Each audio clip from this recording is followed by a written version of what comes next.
So remember again, last week we were speaking about his examples of tzedakah, these ideas that sometimes Kadosh Baruch Hu preordains, or not sometimes, the Gemara brings out, Kadosh Baruch Hu preordains that a person is to lose a particular amount of money.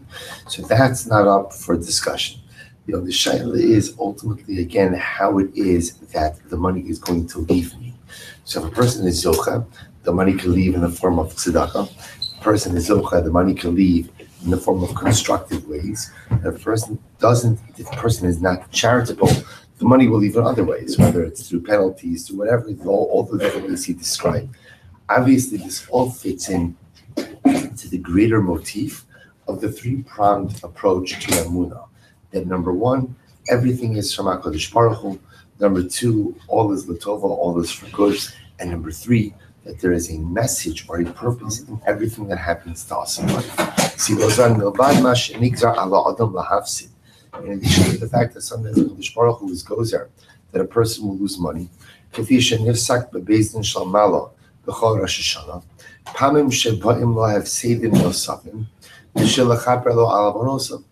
Sometimes we suffer setback, or he's talking about loss over here, financial loss. Sometimes we suffer financial losses and setbacks in order to atone for our sins. Even in these situations, I have a choice. To go ahead and give the money to tzedakah from a sense of free will and happiness. The list goes down to mechilas avonos. וגם בסחר המצווה הצדקה, או להפסיד את הכסף על כרחו בעגמת נפש, וזו תהיה כפרסו. That's a very profound statement. That a person has to realize that one thing is almost virtually for certain, which is all the money that I have, I'm not destined to keep. That's one thing that's clear. So the shaila is ultimately, again, how does a person dispense with part of their wealth? Does a person do it with free will, with simcha in the form of tzedakah? Or does a person simply go ahead, close their hand, hold on to everything they can, every last penny, and then when it does leave them, it leaves the person with a sense of sorrow, a sense of loss, a sense of angst. So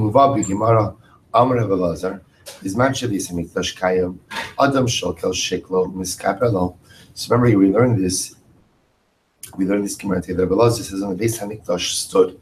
So a person would go ahead and give shokel sheklo, means he'd give a shekel, i.e. he'd give tzedakah to the Beis Hamikdash, and this tzedakah would atone for him. Achshav she'in Beis Hamikdash kayim, im osin tzedakah mutav, ve'im lav ba'in akum v'notlim bizroa. Rabbi says now that the Beis Hamikdash does not stand. If a person gives his tzedakah willingly, wonderful. But if not, the government will come and just take it anyway. From here we learn that a person should not close his hand and abstain from giving tzedakah.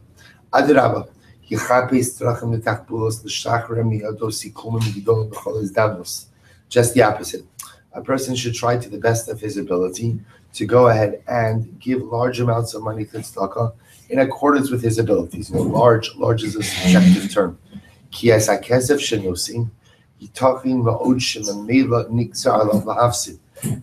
a person gives tzedakah, it's an incredible yisod. When a person gives tzedakah, the Mechaber suggests that a person should have in mind that I wasn't going to retain this money anyway. Meaning, this money was going to leave my pocket regardless. Just zachisi, that I have the choice as to where to put the money. So this, I wasn't going to hold on to it regardless. But at the end of the day, I have the ability to exercise the bechira. Does it go to tzedakah, or is it taken in some other way? It's such, by the way, it's a high level to think about money like that, because the truth is, we work hard for our money. And so the notion that but if you think about it like this, that if I think to myself, I wasn't going to hold on to it anyway. So once I realized that it was really spent, right? It was really spent. So the way I said this, it allows me to relate to tzedakah in such a dramatically different way. He goes on.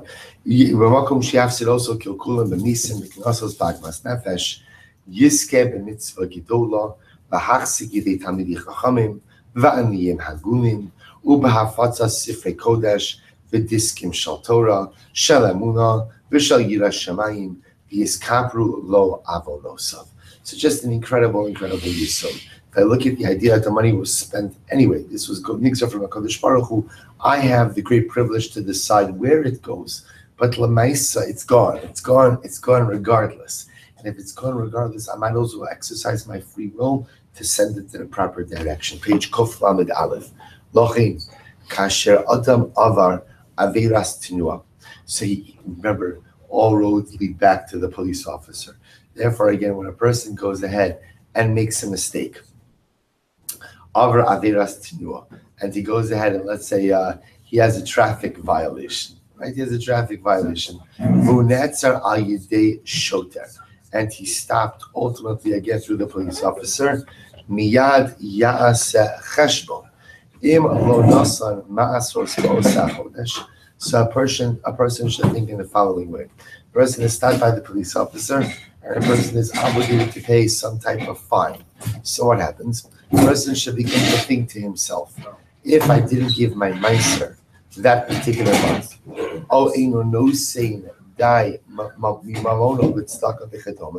or I just didn't go ahead and give enough tzedakah that month in general, the isnadev sikum gadol tzedakah. The yomar beviv harin mekabel alatzmi loses sikum zel tzedakah. So the Mechaber therefore suggests something very dramatic. He says that therefore, when a person suffers some type of financial setback, remember again, this is all working with the premise, the three-pronged approach to Emunah. Number one, everything's from HaKadosh Baruch Hu. Number two, ultimately all is for good. Number three, there is a purpose and a meaning in everything. So says the Mechaber, when something happens to me that I suffer financial adversity, in this case, again, I'm being pulled over for the speeding ticket or for the traffic ticket. And we know the most frustrating part of that is besides the points on your license, you lose money on multiple different ways. Your insurance goes up, you have to pay the ticket, all these different things. What's the message? What's the message? The Mechaber suggests maybe the message is I'm not giving enough tzedakah. Maybe the message is I'm not generous enough. So HaKadosh Baruch Hu is extracting funds from me in different ways, ultimately, again, to highlight the message that I'm not charitable enough. Now, again, I want to be clear. Is that the message? Obviously, we don't know. We don't know. We're not Nevi'im.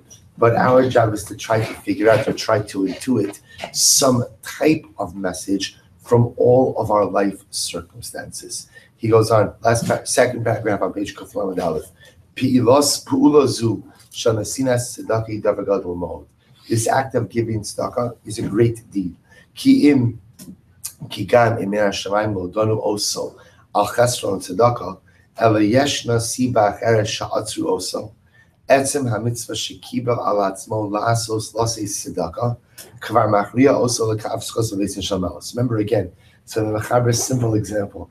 I'm pulled over for the ticket. I'm going to suffer a financial loss. What's my reaction to that situation? My reaction is I should pledge money to tzedakah. Because perhaps ultimately, again, the message that's being given to me from HaKadosh Baruch Hu is I'm not charitable enough. I haven't given enough, and therefore money is being extracted from me in other ways. Now, is that the message? I don't know.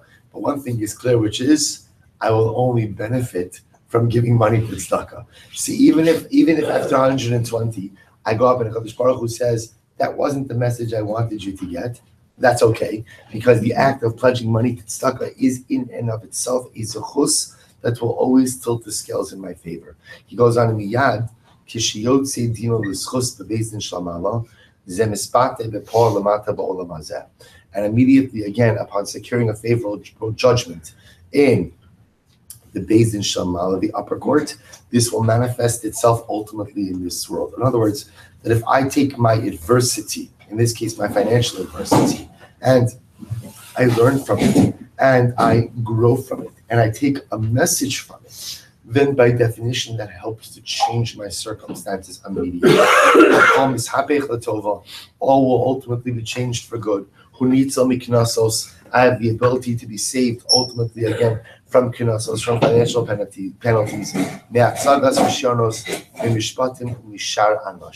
that sometimes the ability to go ahead and look at my life circumstances, my financial circumstances, and realize that perhaps the message that is being conveyed to me through the loss that I have just suffered is that I need to be more charitable, I need to be more giving, and if as a result, in that very moment, I pledge money to tzedakah, that in and of itself changes my circumstances. That in and of itself, first of all, allows this setback to be a catalyst for growth, allows me to find meaning in the midst of sometimes difficult or tumultuous circumstances, and at the end of the day, fundamentally changes and shapes my reality on the ground in this present moment. All right, we'll stop over here for today. We'll pick up in Meretz Hashem Kategor now, says Sanhedrin, B'Shah Tova tomorrow. Shmuel. Well, you know what? Maves is a very open and all-encompassing term. Maves, the Mechaber would say, traffic tickets, adversity. What's adversity?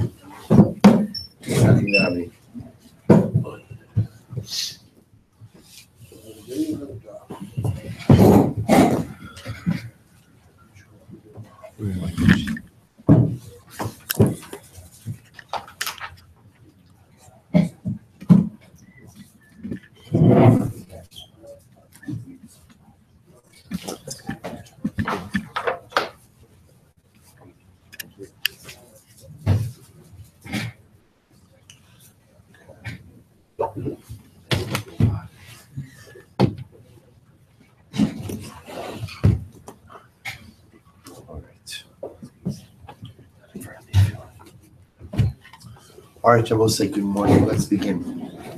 The beautiful daf ahead of us today. Today's daf is Mem Gimel, Gimel 43. We are picking up on Mem Beis, Amud Beis 42b. Rav Papa Amar is 2, 4, 6 lines up on the bottom. So remember again, just to orient ourselves a little bit, we were dealing with the Mishnah that was speaking about a Beis Din that has to execute someone because they have been found guilty.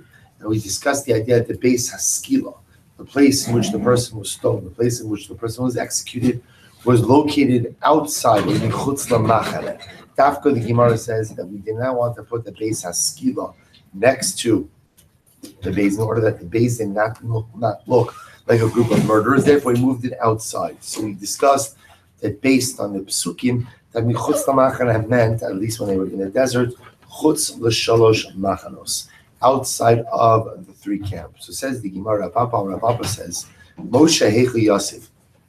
Where did Moshe set up shop, so to speak? Right? Where was Moshe situated? So the Gemara says, B'Machane Leviyah. So remember again, Moshe Rabbeinu used to live at Machane Leviyah. In the desert itself, there were 3 different camps. There was Machane Shechina, which was the Mishkan, Machane Leviyah, which were the Levim who lived around the Mishkan, and then Machane Yisrael, which were the remaining tribes who surrounded on the outer circle. Moshe Rabbeinu, being a Levi and also being the Navi Hashem, lived in Machane Leviyah. And yet when it came time to execute the Makalo, so the pasuk said, Hotzias HaMakalo El Michutz LaMachane. God tells Moshe, take the Makalo out from outside the camp. So Moshe, that means 1 camp. Chutz LaMachane Leviyah. That means ultimately, so initially they took him out of Machane Leviyah. But then the pasuk says they took the Makalo outside of the camp. Chutz LaMachane Yisrael. In other words, what the Gemara is dashing over here is the fact that it says they took him out of the camp again indicates to us what? An additional camp. So the first time is outside of Machane Leviyah, the second time is outside of Machane Yisrael. To which the Gemara says, 1 second, Haimi Boile La Asiya. That pasuk is necessary to teach us that they actually carried out the punishment or the of stoning. To which the Gemara says, Asiya, Magic Siva. What are you talking about? The fact that they carried out the stoning. That's said explicitly, top of Mem Gimel. Ubnei Yisrael asu kasher tziva Hashem es Moshe. The pasuk explicitly says that Klal Yisrael carried out the stoning. Elo me'ata b'yirvim my avdile. But if that's the case, then what does the pasuk mean? Or why does the pasuk have to say that they stoned him with stones? To which the Gemara says, that is necessary ultimately for the following brisa. What does the brisa say? They stoned him with stones. Also below biksuso. They stoned him, i.e. his body, but not his clothing. What does that mean? Take a look at Rashi. V'lo kususo aru. V'af agav d'Rabbi Tzavak says, so also we're going to see this halacha later on, that when Beis Din would execute someone with stoning, they would do so with him in a state of being unclothed, without his clothing. Now we will discuss the logic behind that is that it would hasten his death, which is a form of rahman, it's a form of compassion. But we'll discuss that. So the Gemara says, Evan shim meis be'evan achas yatsa, teaches me, I will say that's what, as we're going to see when we describe the punishment of stoning, it would start out first with one stone. So if they ended up killing him with one stone, yatsa. So it's interesting, yatsa means they were yotze. In other words, they fulfilled the obligation of the carrying out the din of execution. But the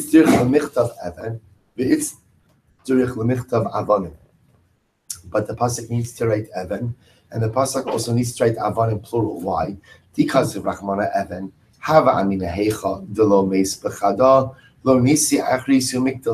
If it would have just said Evan, I would have thought that perhaps if the person is not killed by the first stone, then what? Maybe we let him go. Right? Meaning if it's your mazel that you didn't get killed by the first stone, we're going to let you go on your way. Therefore, again, Kasav Rahmana Avanim. Therefore, the pasuk says Avanim to teach me what? That even if for some reason he's not killed by the first stone, we're going to get him with subsequent stones. The Kasav Rahmana Avanim. And if the pasuk would have just said stones, plural, Hava Amina Meikara Nesi Tarti. I would have thought that from the beginning we tried to execute him with multiple stones. Therefore, Kasav Rahmana Evan. Therefore, the pasuk says Evan singular to tell us, as we will see, that we start with one large big stone. So we'll say again, we're going to get into this. The Gemara is kind of giving us coming attractions a little bit. We will discuss the Gemara is going to go into great depth and great detail about how the actual punishment of stoning was carried out. So the Gemara is just referencing snippets of that conversation. We'll get to it. So the Gemara says, 1 second. V'hai Tana ne'emar kamar. They both say this Tana, i.e. when we talk about the Papa over here, says lashon of ne'emar, which means that he's learning out the fact that someone who is executed is taken out from the three machanos, and he's learning it out from Sukkim. So the Gemara says, if that's the case, then why do I need the Gzeir Shava of Hotzi, as we discussed in yesterday's daf? To which the Gemara says, Ilu lo ne'emar kamar. What it means is, if the pasuk had not said this, what does this mean? Vachi kamar. Ilu lo ne'emar kra. Had we not been able to learn out this concept that the person who's executed is taken out of all three machanos, had we not been able to learn that from the pasuk, so hayisi omer Gzeir Shava. We'll say first wide line and then Gimel Amud Aleph. I would have said that we could learn it out from Gzeir Shava. Achshav shene'emar kra, Gzeir Shava lo tzarich. But now, ultimately, again, that we have a pasuk, we do not need the Gzeir Shava. Fine. So all the Gemara is just pointing out is that there are two different ways, and this is a dispute, there's a difference of opinion. Everyone is going to agree that the person who is executed outside of the three camps of Klal Yisrael. The only machlokes is how you're learning it out. One person is learning it out. One opinion is learning it out from Gzeir Shava. One opinion is learning it out from the Psukim. Rav Ashi says the following: Moshe Hecha Yosef, where was Moshe situated? The Machane Leviyah. Moshe Rabbeinu was situated in Machane Leviyah. V'amali Rachmana Hotziyeh Samakalel Chutz the Machane Leviyah, and the pasuk says, take out the Makalel. Remember, the Makalel is the person who cursed HaKadosh Baruch Hu. Take him out to be executed. So we assume that first Hotziyeh means what? Take him out from Machane Leviyah. But then the pasuk says again, El Michutz LaMachane. Take him out again from the camp. So we understand that to be adding on an additional camp, i.e., Chutz L'Machane Yisrael. And then the pasuk says they took out the Makalel. Again, another statement of taking him out. La'asiyah. We'll say that teaches me that Klal Yisrael actually complied with the divine directive. Asiyah, Bejik Sivu, it's written explicitly that Klal Yisrael followed through. After all, it says, Ubnei Yisrael, Asu Kasher Tziva Hashem Es Moshe. The pasuk explicitly says that Klal Yisrael did that which HaKadosh Baruch Hu commanded Moshe. To which the Gemara says, Hahu mi boile, chad l'smicha, echad l'dechia. I will say that comes to teach me that Klal Yisrael did two things. I will say again, we will see this in greater depth as well, before a person was executed. So ultimately, again, the Eidim and Beis Din would do smicha, would place their hands on the head of the person who was to be executed, and dechia. Dechia means, as we're going to see, that the actual punishment of skila only took place after a person was pushed off a high elevation. If he didn't die from the impact, then ultimately, again, he would be killed by skila. Amrli Rabban Ravashi, Lididach, Kol Hani Hotzi Diksiva Beparman Esafa My Darshas Bay. So we'll say now, circling back, if you remember again, one of the ways in which Ravashi learned out this idea that the person who's executed is taken out from all three camps was from the Lashonos of Hotzi that we saw by Par Koin Mashuach, Par Ha'elam Davar Min HaTzibor. So the Rabban said to Ravashi, according to you, so now that we're learning it out from these psukim, what do you do with all of the Hotzis that we saw by the Parim? To which the Gemara says, Kashya. You know what? That's a good question. So the Gemara goes like that. Echad Omer, excuse me. Amar Rafuna, Pshitali, Echad, I'm sorry, Pshitali, Echad Evan Sheniskava, Ve'echad Eitz Shenit Labo, Ve'echad Sayev Sheneragbo, Ve'echad Sudar Shenechnakbo, Kulan Mishal Tzibor. Both say this is actually a fascinating discussion. The Gemara is discussing over here, and we'll get into just a moment in the Mishnah, but the Gemara is saying is the following. When you execute someone, so who picks up the tab for the execution? This is an interesting shaila. So the Gemara says, Rafuna says, it is pasha to me that the cost of the stones, whatever that means, we'll discuss, for stoning, and the tree on which a person is hanged, and the sword in which a person is killed with, or the rope which a person is strangled with, these are all the different aramisos based in. It is clear that the money for these items comes from communal funds. In other words, that when someone is executed by Beis Din, if the execution itself has to be paid for, or the implements of the execution has to be paid for, that comes from communal funds. What's the logic behind that? My taima, timidide lo amrinole zil v'leiso v'liktenafshe. Because the Gemara says it'll be a chutzpah for someone to tell someone you should pay for your own execution. So it's an amazing thing. See, one would have thought that Lamaisa, again, if somebody's being executed, obviously, as we learned already, it's incredibly rare because the halacha is structured in such a way so as not to execute people. But we could have made the cogent argument that if you got yourself into this mess, you're going to pay for it as well. Why should the taxpayer pay for it? To which the Gemara says, no, that's a chutzpah. To tell someone who's being executed that you should pay for your execution from your own money, that's going to be a chutzpah. You don't do that. So what's the shaila? Bayravuna, Sudar Shemanifin Bo, Visus Sheratu Ma'amid and Mishal Mihu. So let's go back to the Mishnah. What the Mishnah said, if somebody was being let out to be executed, we had two people on standby. Who were the two people on standby? One was a person ultimately, again, who was standing by Beis Din with some type of handkerchief, right? The other person was a person on horseback who was within vision range, who was standing by the execution grounds.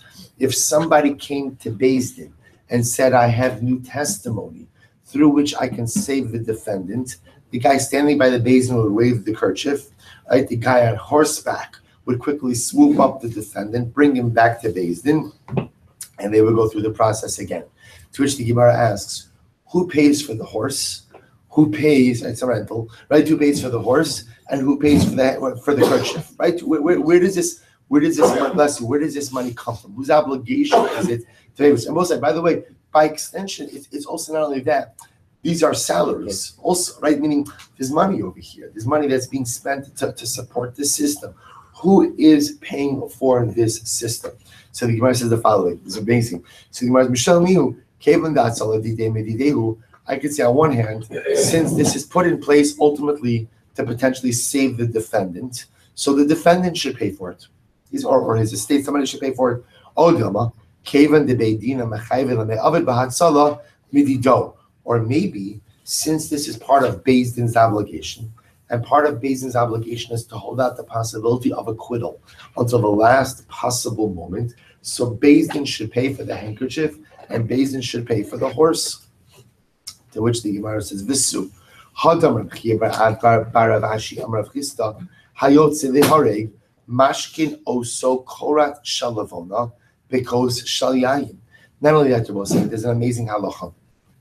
The halacha is that when Beis Din was taking someone out to be executed, before the defendant was executed, before the guilty party was executed, they would give him a big glass of wine with a korat. A korat means like a granule of frankincense. So apparently, again, the mixture of frankincense into wine amplifies the what's the right word? The intoxicating qualities of wine. And all of this was done for what purpose? That the person who's about to be executed shouldn't even be aware of what it is that is happening. So the Gemara asks, Shneimar, Tenu Shechar Lo'oved V'yayin L'marin Nefesh, as the Pasuk says, Pasuk in Mishlei says, give intoxicating beverage to he who is lost, and wine to those who are bitter of soul. The idea that the Pasuk is saying is the beauty of wine, it has the ability to dull the senses. So if this guy is going to be executed, granted he committed a crime for which he deserves execution, but we have rahmanis, we have compassion on him, so we get him drunk, essentially, not totally drunk, but we go ahead and we dull his senses through wine. So the Gemara says, so to say as an aside, by the way, if I have time for it, if I have time for it, I'll come back. So the Tamei Menhagim brings down, he says, this is the yesod why we say l'chaim when we drink. We say l'chaim when we drink, that it should never chas v'shalom be construed that we're dulling our senses because of some kind of onesh, some kind of punishment that is about to occur. Just the opposite, that we're using the alcohol ultimately to heighten the senses, to appreciate the brachos, but not chas v'shalom to dull the senses because something terrible is about to occur. There's a lot more to say on that, but if I have time, I'll come back to the answer this morning. So as I said, the Gemara says about that wine, the Tanya, Noshim Yikaro Shem Yushalayim, Hayu Misnadvos Umevios Osam. Yet the Brisa says that the precious women of Jerusalem, they took it upon themselves to supply this wine to the Beis Din. They were the wine suppliers to the Beis Din. So the Gemara says, Lo Hisnadvu Noshim Yikaros Mishami. But let's say again, for whatever reason, the wine donation stopped. Who would be obligated to supply the wine? Is it the defendant, because at the end of the day, this is for his benefit? Or is it Beis Din, because even though Beis Din is going to be obligated to execute the individual, they're obligated to do so in the most humane, compassionate, loving way possible? To which the Gemara says, Vaday mistabra, mishal tzibor. So at least when it comes to the wine, it is clear that the wine comes from communal funds. How do we know this? Tichsiv tenu. Because also remember again, the Gemara bases Beis Din's obligation to give the guilty party wine from the pasuk in Mishlei that says Tenu Shechar LaOved V'yayin L'Marei Nefesh. Says give. So there's an obligation to give. So that obligation is upon Beis Din. Therefore, the wine comes from Beis Din, or I should say from communal funds. So the Gemara says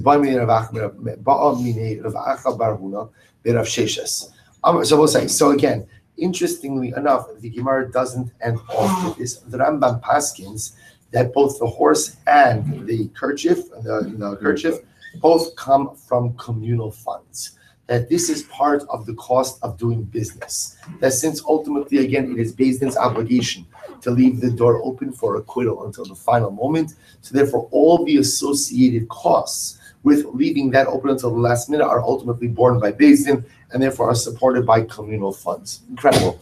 Amar Echad min haTalmidim, yesh li lelamed alav zichus v'nishtatek mahu. Also, the Gemara brings up an interesting question over here. Let's say, one of the Talmidim, one of the students, which means again, one of the people, we spoke about the students who sit behind the Sanhedrin. He says, I have the ability to be Melamed Zchus. I have the ability to go ahead and say something in the defense of the accused. And what happens? V'nishtatek. We'll say v'nishtatek means he becomes a mute. He loses his ability to speak. So the student said, I have something to say, never got a chance to share it, and he becomes a mute. Mahu. What do we do with this? To which the Gemara says, so literally this means Rav Sheshes blew on his hands. Now, blowing on your hand apparently was an incredible sign of disrespect. It was another way of saying to the person who's talking, you're blowing hot air. You're blowing hot air. That's a stupid thing to say. So Rosh Hashanah blew on his hand. He didn't like Rav Acha Bar Huna's question. So the Gemara says, he says, "Afilu echa b'sofa olam nami," to which Rav Huna says, if you're going to be concerned with the possibility that someone has something to say, then ein lo davar sof. Because how can you ever find anyone guilty? Maybe there's someone on the other end of the world who has some type of statement that can potentially acquit the accused. To which the Gemara says, excuse me, that's not fair. Hasam lo ka'amar. Ha ka'amar mai. Here's the difference. I will say. In this case, you're right. Am I choshesh that someone on the other end of the world has something to say to defend the accused? No. Because then in the davar sof, there's no end. But in this case, what's happening over here? In this case, the individual, the student, has already come forward and said, I have something to say in the defense of the accused. It's just that he lost his ability to speak before he was actually able to say anything.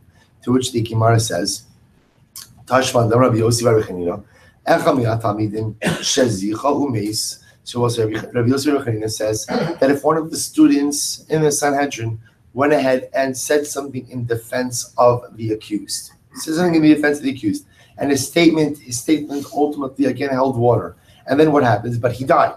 He died before the matter was resolved. Rowan also ki'ilu chai va'omid bimkomo. So also we view him as if he's still alive, which is another way of saying the following: that if one of the students advanced an argument that could potentially acquit the defendant, even if the student died, we don't care. We care, of course, but meaning we still go ahead and take his words seriously. In other words, we examine his claim, even though he is no longer alive. To which the Gemara says, Zicha in, lo zicha lo. It sounds like the only time that we take the student's words seriously is if what? Is if he was actually able to advance his argument. But if all he said was, I have something to say in defense of the accused, and then what? And then he died, but never actually said anything. There's nothing for us to do with that statement. To which the Gemara says, Zicha pshitali. The Gemara says, no. In the case where the student says, I have something to say in defense of the accused, and he said it, but then he died, so we know that we have the ability to ultimately be attentive to his words. Amar, the shaila that we're dealing with over here is in the event that he said, I have something to say in defense of the accused, and then ultimately again, and then he died. I will say that's our kasha. What do we do with that statement? Do we go ahead and delay the execution until we somehow figure out what it is that he had to say? Or because at the end of the day, since he never actually advanced anything, and we just simply shut down the claim? That's the kasha that the Gemara is dealing with. So the Gemara goes weiter. Afilu pan mishono shniya. So what's this? So remember, the Mishnah said, even if the individual who's about to be executed, right, he's on the execution grounds, he's about to be executed, and he says, I have something to say in my own defense. We whisk him back to Beis Din, afilu arba v'chamisha pamim, even 4 or 5 times. To which the Gemara says, v'afilu pan rishon u'shniya, is this true even the first and second time? To which the Gemara says, now remember, the lashon of the Mishnah was, ubilvad sheyish mamish bidvarav. As long as we see that there's some substance to his words. I will say, if a person, Reuben is about to be executed, so b'pashtos, it's probably in his best interest to say what? Right? I just remembered something that could help in my defense. Because the more times he says that, the more he delays his execution. So the Gemara seems to say, we're willing to take him back to Beis Din even 4 or 5 times. As long as what? As long as yesh mamish b'dvarav, as long as we see there's some substance to his words. How we gauge that, we'll discuss. So the Gemara says, before he drinks the wine, they both say, is this true even the first or second time he says this? In other words, is this true even the first or second time he says this? That there has to be mamish l'dvarav. After all, we'll say, if Reuben's about to be executed, and he says the first time or the second time, I have something to say in my defense. Bein sheyesh mamish b'dvarav, bein she'in mamish dvarav machzirin also. They will say whether we see that there is substance to his words or there's not substance to his words. Ultimately, again, we go ahead and we bring him back to Beis Din. To which he wants to be kind of after the first or second time. Im yesh mamish b'dvarav machzirin also. Ultimately, again, after the first or second time, if there's some substance to his words, we'll bring him back to Beis Din. However, im mamish b'dvarav, im machzirin also. But if we see that he's just playing around, we're not going to bring him back to Beis Din. Papa says, you're right. Targuma mipam shniya ve'elech. Ultimately, again, what the Mishnah means to say is the following. The first two times that the accused says, I have something to say in my defense, we bring him back to these and give him the opportunity to present his defense, even if we can't substantiate that he has anything legitimate to say. Now, Rashi points out the reason for that is because he might be so afraid of what's about to happen that he can't properly articulate himself now. So we bring him back to Beis Din and we allow him to advance whatever he has to advance. If this happens more than two times, we're not bringing him back to Beis Din from the third time and on unless he could somehow articulate what it is, this newfound information that he has in his defense, and we vet it a little bit. Vet it very little, but just to make sure that there's something at least that's potentially legitimate to bring him back. So the Gemara says, We'll make the decision to bring him back. Oh, I'm sorry? We'll make the decision. Oh, so watch this. So the Baksha Kivanta. Amra Papa. So I'm sorry. Mena Yadi. So exactly. Who makes that decision? Say, Baksha Kivanta. Incredible. Right? So the Gemara says, so where do we know this from? Right? In other words, now, where do we know this from? In other words, two things the Gemara is asking. Number one, who's vetting this? Who's vetting this? And number two, what's the criteria? So the Gemara says, listen to this. What we do is, I will say, we give him two Talmidei Chachamim, presumably members of the Sanhedrin, who accompany him out to the Beis Haskila.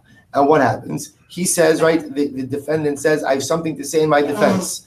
The two Rabbanim are there. They say, okay, tell us. Give us a sound bite. If at the end of the day, they determine that there is something legitimate here. Again, I will say, I want to be clear. They're not vetting the entire thing. What are they doing? They're just listening to the soundbite to see, is this something worthwhile to bring him back or not? I don't understand. Why don't you just give him these two Talmidei Chachamim from the beginning? In other words, we'll say, the way this seems to be set up is the following. When he's taken out to be stoned, initially, they don't give him this pair of Torah scholars. Instead, on the first or second time, if he says, I have something to say, what do? We bring him back. It's only after the second time that apparently we give him the two Talmidei Chachamim. So if he keeps on remembering more information, there's someone who could vet it at the Beis Haskila instead of bringing him back every time. So Gemara says, why not just give him the two Talmidei Chachamim from the beginning? Let them accompany him out from the beginning, and therefore they can determine from the beginning if he has a legitimate defense or not. To which the Gemara says no, because Agav de Bois lo Matzi Amar Komai di Islay. Since at the beginning he's exceptionally fearful. We're nervous that he will not be able to properly articulate his defense in the Beis Haskila. So therefore, because that Rabbi said, we know that he may just have to come back to Beis Din to be able to articulate that defense, and therefore we allow him to do so. So Rabbi said, bottom line is that if the defendant says, I have something to say in my defense, first time, second time, we don't vet it, we bring him back. From the second time and on, we send two Talmidei Chachamim with him. If he discovers new information in his defense, we vet it there at the Beis Haskila. Something to talk about, we bring him back to Beis Din. If not, we carry through with the execution. Says the Mishnah, Matzulo Zechus. Listen to this. If somehow Beis Din found the opportunity to acquit the defendant, Patru, then ultimately they acquitted. Ve'imla, but I will say if they did not find grounds for acquittal, Yatza Lisko, they would take him out to be stoned. Ukruz Yotze Levanav, and I will say Beis Din Kruz literally means an announcer. They would make an announcement, a public announcement. Ish Ploni ben Ploni Yotze Lisakel. They make the announcement. So and so and so and so is going out to be stoned. Al Sha'avar Avera Plonis, because he violated a particular Avera. So Beis Din would announce what was happening. Ruvain's going ahead and being executed because he violated this particular Avera. Uploni Eidav. And Shimon and Levi are his witnesses. Well, so this is amazing. Why would they announce all this information, I will say? Because if anyone else had information that could potentially acquit this individual, come forward now. So can you imagine this? This is as they're leading him. Beis Din's done. They found him guilty. they're leading him to be stoned, they still would make this public announcement so that should anyone know some additional information, come forward and share it. Amar Rabbi says, ultimately, Abaye says, Bezin also has to announce when the offense occurred. It occurred on so and so day, at so and so time, and in so and so place. Why? What does this do? Dilma ika diyadi va'asum. Because it will say in the event that the Eidim are Eidim Zomamin, so ultimately again someone else could come along and say to the witnesses, impossible that you are testifying about what you are testifying about because you were with us at that time. Ukruz yotze lefanav. So we'll say ultimately again, the cruz, the announcer goes out before him. Lefanav in Meikaralo. So the Gemara says, it's actually we'll say an interesting discussion about how exactly to read this. The fun of him Meikaralo, before him, meaning the announcer goes out now. But interestingly enough, we do not go ahead and send out that announcer at the beginning of this process. Only now, but not earlier. Once I just tell you something fascinating, we don't have time for it now, or we're going to put it on our list of things we have to come back to. This Gemara Masechah Sanhedrin is one of the major Gemaras that was censored by the Christian censors. Really? The original text of this Gemara is a very long Gemara about Jesus. The Gemara talks about, again, the execution of Yashka. So the truth is, if you have the newer Gemaras, you will see it. It's actually quoted in the Hagos V'Tziyunim. It's actually quoted in Ostes, in the Hagos V'Tziyunim. But it's fascinating Gemara about the execution of Yashka. So again, we're not going to do it now, although I know I've lost your attention for the rest of this year now, because we're going to do it here. Yeah, all right. I promise you we're about to do beautiful. I got it. So Mir Hashem, I'm going to take a picture of it and send it out on the WhatsApp for everybody can see it. It's actually, you'll read it on your own. All right, fine. So the Gemara says the final. We'll say I'm a base. I'm going to show and leave you. We'll say some beautiful I got it.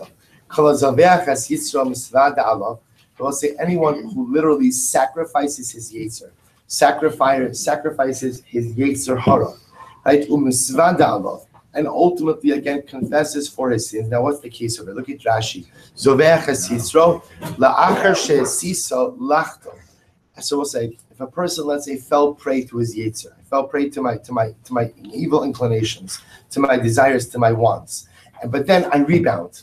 So I make a mistake, I fall, and then I rebound. Ultimately, again, I will say, so what do I do? That's the session of Hazovech as Yisrom. That means I fell prey to my Yetzer, but I rebounded. I overcame it. I shechted it, right? I repent. Ultimately, again, I do vidui. I confess my sins. It's as if I've given honor to God in two worlds. In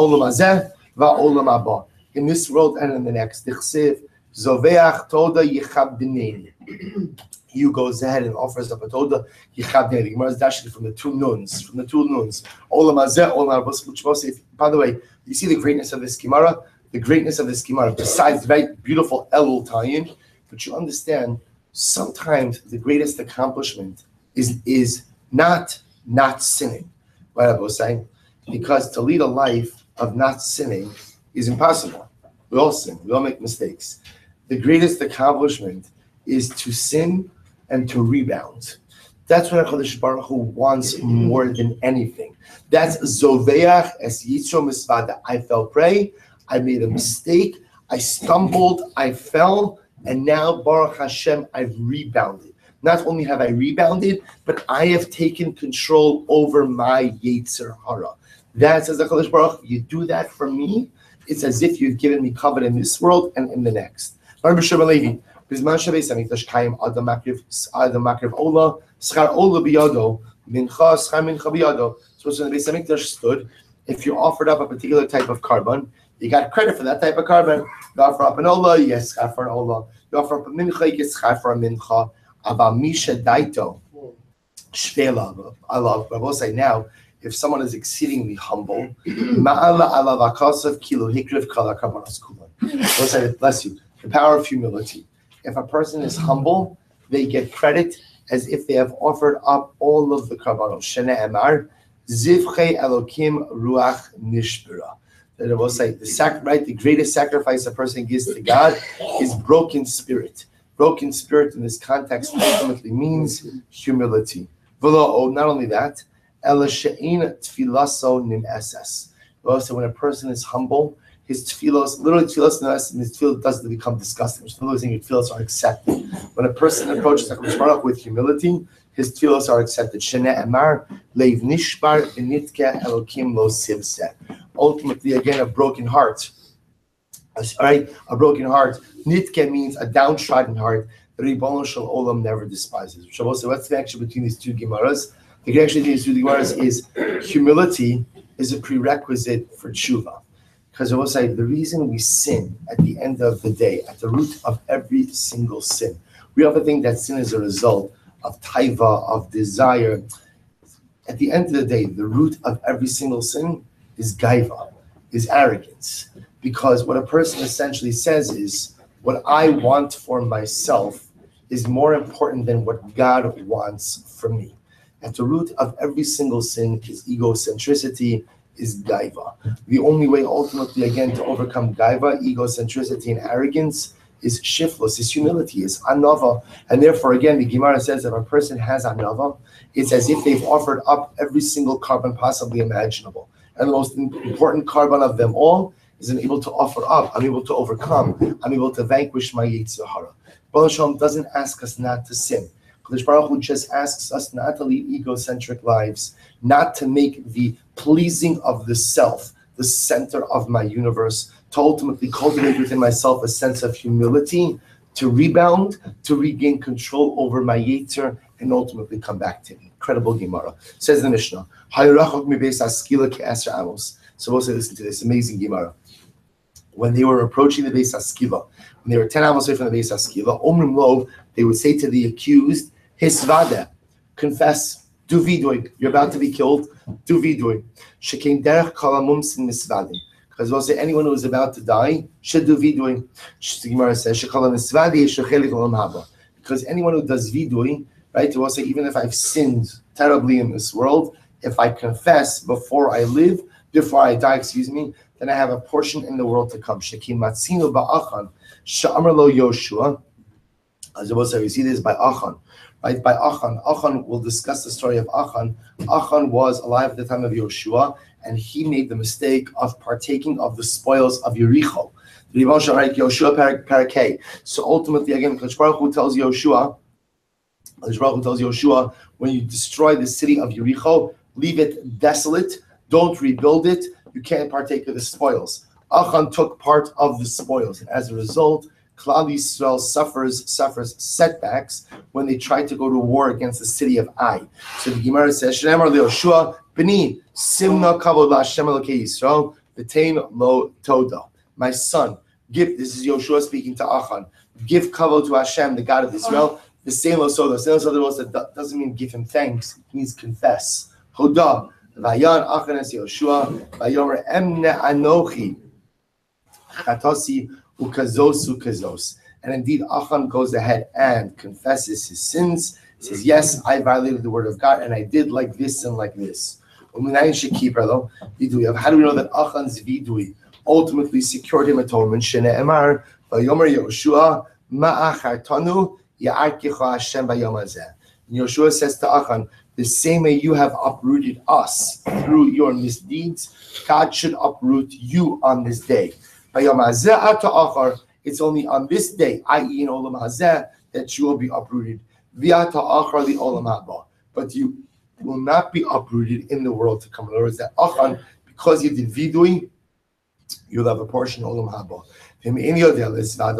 But let's say the defendant, the accused, doesn't know how to do vidui. Omrim lo, we say to him, Amor, just simply say, Tihi misasi kapora akol avonasai. Just simply say the statement, my death should be an atonement for all of my sins. So the Gemara says, Rabbi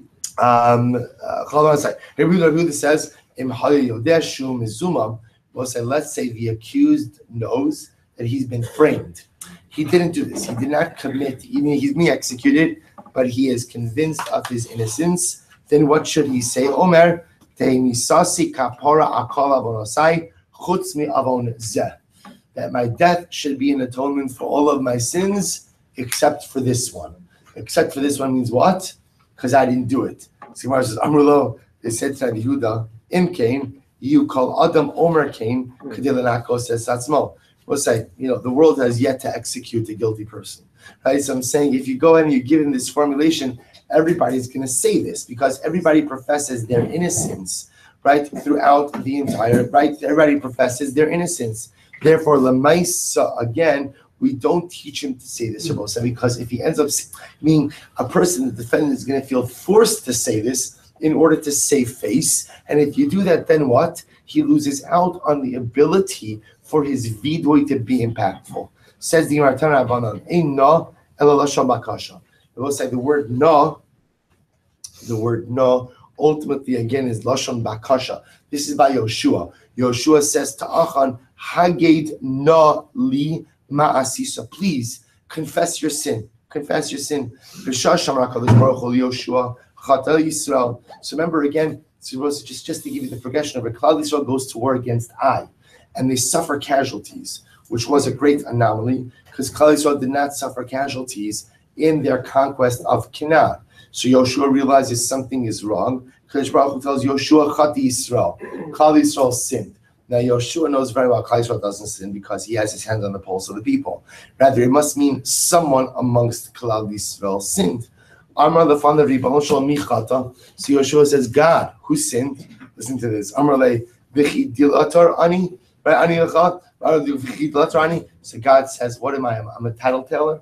Rabbi Shalom says, what do you think I'm going to rat out? I'm not telling you who sinned. Le chapel goros. Go and cast lots. So what does he do? So we'll say the Navi actually says this in great detail. They cast lots on each tribe. Then the lot found a particular tribe. Then they cast lots among the families. So they did this whole process. We'll say ultimately again, the lot falls out on Achan, that he is the one who sinned. Amar lo Yoshua, v'goral ata ba'alai. So Yoshua, you're trying to come to convict me of some type of guilt through what? Through a lottery. Ata ve'elazar akoin shnei gedolei hadar atem. Imani mapil aleichem goral al echem mikem unofel. So Achan says a goral, a lottery. If I make a lottery between you and the Lazar the Kohen Gadol, guess what? Guess what? The lot's going to fall out on one of the two of you also. So meaning Achan's trying to say, how can you possibly establish my guilt through a lottery? A lottery, by definition, is inherently an imperfect system. Amar lo, so this is very profound. Yoshua says, Achan, v'vakasha mincha, al totzi laz ala gorolos. Shasida eretz Yisrael shetischalik begorol, shene'emar ach begorol yichalik yasaretz. So Yoshua says, Achan, please, don't cast aspersions on the lots. Because Eretz Yisrael is going to be divided ultimately again through lots. So don't do this. Yoshua is trying to Achan is, don't make things worse. You and I both know if the lot fell on you, then it's you. Don't try to kick it back onto the system. Tain toda. Admit what you've done. Simply admit what you've done wrong. Amravina, shachude shachte b'mile. Yoshua tried to bribe Achan with words. What did he say to him? He liked him. He said, Klum nevakesh mimcha ela hoda tein toda v'ti pater. So what's Yoshua lied to Achan? He said, listen, all we need from you is a confession. Just confess what you did and move on. As I was saying, so how could Yoshua lie to Achan like this? He had to, because remember, this was a risk to Klal Yisrael. Remember again, Klal Yisrael already suffered. I think he says like 37 casualties in the war. But the point is, people died. People were dying, and people would continue to die had Achan not confessed his sin.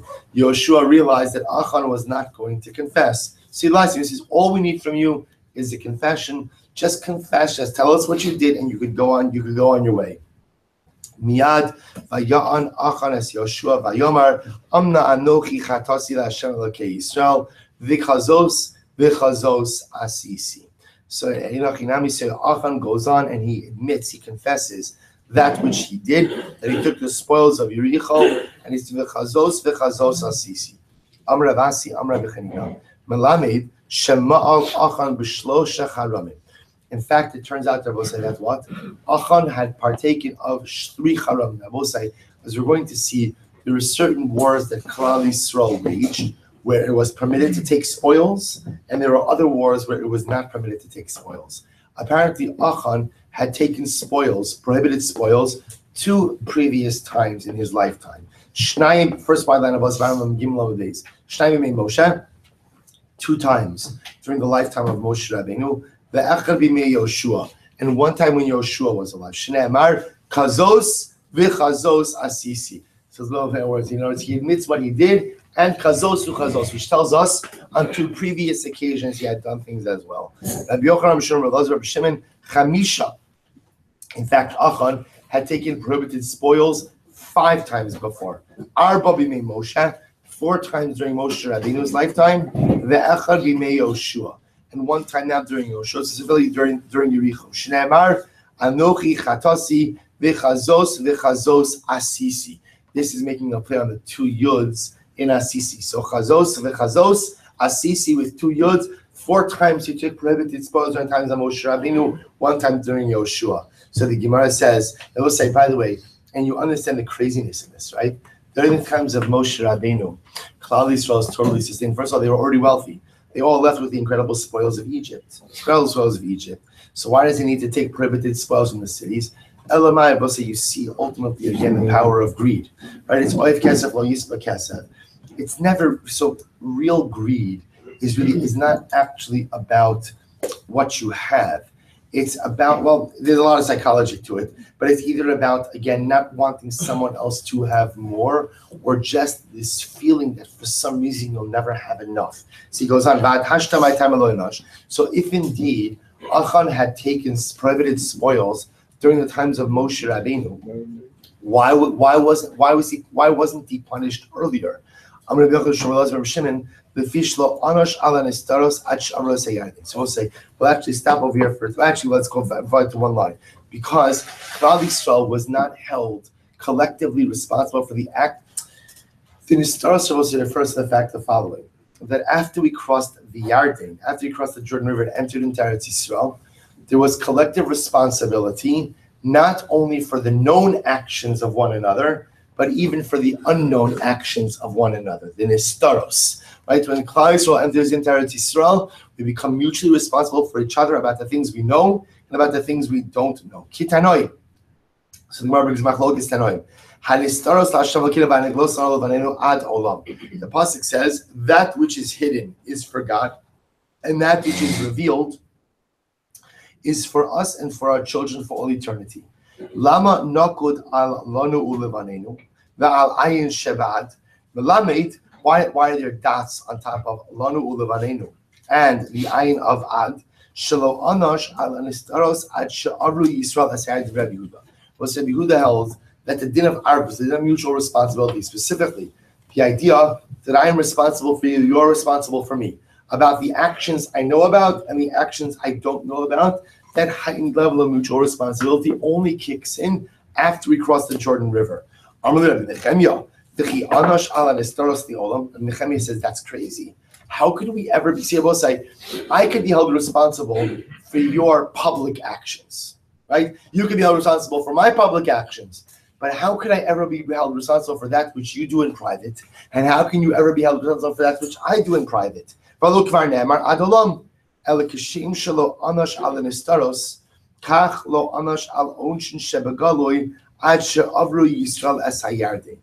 what Rabbi Nehemiah says the following: that we were only held responsible for the public behaviors of one another after we crossed the Jordan River, but for the private things, quote unquote, we were never held responsible for each other. As we'll say, for the nistaros, you're in charge of your own nistaros, I'm in charge of my own nistaros, but for the niglos, for the revealed behaviors, that we have shared responsibility, but that shared responsibility only kicked in after we crossed the Jordan. Ella, we'll say, then we'll stop over here, top of Mem Dalet. Ella Achan, my time. So if that's the case, why was Achan punished? Mishum dahaviyade be ishta ubana. I will say, because Achan's sin was known. Who was his sin known by? His sin was ultimately known by his wife and by his sons. Therefore, it was considered to be a public infraction. Because it's a public infraction and his wife and his children never did anything about it, Therefore, there is collective responsibility for Klal Yisrael. Therefore, the soldiers died during the war with the Ain, and therefore, ultimately, again, there is collective responsibility upon Klal Yisrael to remedy this sin of Achan. Also, we're not finished. We'll pick up at Mirat Hashem with Achan more tomorrow.